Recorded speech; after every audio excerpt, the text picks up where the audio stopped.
എല്ലാവരും ടോക്സിക്കിന്റെ ടീസറൊക്കെ കണ്ടു എന്ന് വിചാരിക്കുന്നു. Daddy is home. അതായത് ഇത്രയും കാലത്തിനിടയിൽ ഇങ്ങനെയൊരു ഷോക്ക് വാല്യൂ ഉള്ള ഒരു ടീസർ കണ്ടതായിട്ട് എനിക്ക് ഓർമ്മയില്ല. ഡൂംസ്ഡേന്റെ ടീസർക്ക് പോലും ഇത്രയൊരു ഓൾ ഉണ്ടാക്കാൻ പറ്റിയിട്ടില്ല. Everybody is talking about it in the internet. പക്ഷെ എല്ലാവരും കുറ്റമാണ് പറയുന്നത് മാത്രം. കുറെ മലയാളത്തിലുള്ള കുറ്റം പറച്ചിൽ കേട്ടു. ഇതെല്ലാം മറ്റേ ഇക്ക ഫാൻസിന്റെ പ്രതികാരമാണ്.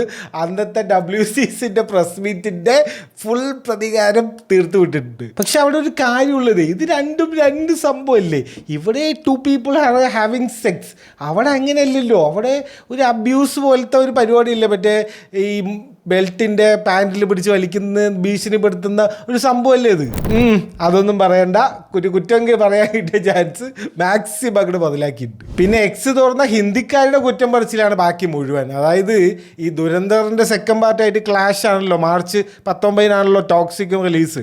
അപ്പോൾ എന്താ വെച്ച് കഴിഞ്ഞാൽ ഹിന്ദിക്കാർക്ക് കുറേ കൊല്ലത്തിന് ശേഷം കാത്തിരുന്ന് കിട്ടിയ ഒരു ഹിറ്റാണ് ദുരന്തർ. അപ്പോൾ അതിൻ്റെ സെക്കൻഡ് പാർട്ടിന് വരുമ്പോൾ അവർക്ക് ഇതിനെ ഓഫ് കോഴ്സ് അവർ സപ്പോർട്ട് ചെയ്യില്ലല്ലോ. റിലീസ് ഡേറ്റ് ഒന്ന് മാറ്റിക്കഴിഞ്ഞാലേ ഹിന്ദിക്കാരുടെ കുറ്റം പറിച്ചിലൊന്ന് നിർത്തി കിട്ടും. പിന്നെ ഈ ഇൻ്റർനെറ്റിലുള്ള കുറച്ച് ഇൻ്റലക്ച്വൽ ആൾക്കാർ കുറ്റം പറയുന്നത് ഒരു ഫെമിനിസ്റ്റായി ഗീതു ചേച്ചി ഇങ്ങനെയൊക്കെ ഷൂട്ട് ചെയ്യാൻ പറ്റുമോ എന്നൊക്കെയാണ്. അതെന്താ, ഫെമിനിസ്റ്റുകൾക്ക് കാറിലിരുന്നൊന്നും ചെയ്യാൻ പറ്റില്ല എന്ന് നിയമം വല്ലതുണ്ടാ? ആരെയും പേടിക്കാതെ എവിടെയും എന്തും എങ്ങനെ വേണമെങ്കിൽ ചെയ്യാം. അതല്ലേ ഫെമിനിസം അല്ലേ?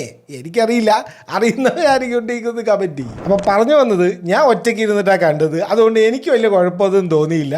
എല്ലാവരുടെയും കൂടെയൊക്കെ വിളിച്ചിരുത്തി വീട്ടുകാരുടെയൊക്കെ കൂടെ കണ്ടവരുടെ അവസ്ഥ അത് കുറച്ച് കഷ്ടമായിരിക്കും. എന്നാലും കിടിലനായിരുന്നു. ഒരു നാടകീയത മാത്രം ഒഴിച്ചു നിർത്തിയ ബാക്കി പൊളിയായിരുന്നു.